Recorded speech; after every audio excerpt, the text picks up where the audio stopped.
Jinnie Cristerna, the High Achievers Therapist, and I'm super excited to talk with you today about the work that I do and how I can bring my expertise as a mental health expert to your next news story, whether it's television or radio.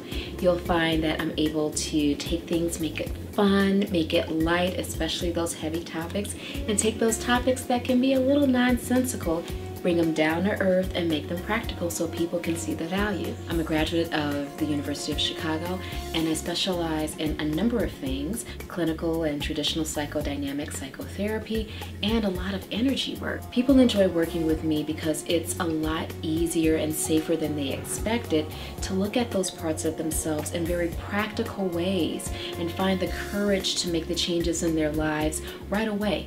So it's not about stumbling through the darkness on your own or feeling like you're by yourself. You know that you have someone walking right next to you. This is your journey and you have to walk it, but you don't have to walk it alone. I'm always excited when the media calls me because I get a chance to talk with so many more people than I would ever get a chance to talk with at my office, because it's just not possible.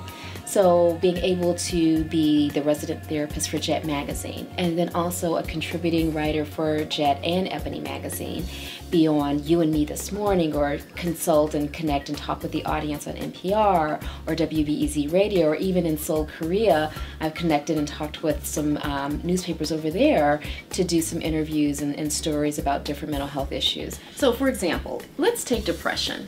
Most people don't like it because it's depressing. Well, I would actually take that with your audience and I would talk about, yeah, it's pretty depressing, but there's some amazing things that happen within that depression that allow you to move on to the next part of your life.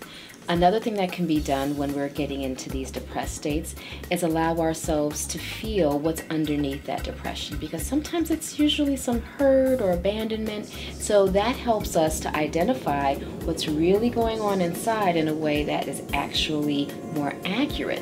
So the depression is the mood, but we want to get underneath it and identify what the actual feeling is. And you'd be surprised, it's usually not what you think. So if you're looking for a mental health subject matter expert who can take playful things and make them even more fun and playful and practical, and who can take things that are very heavy and lighten them up so people can actually engage and start to take responsibility and action towards changing their lives, you want to give me a call. Jinnie Cristerna, the High Achievers Therapist.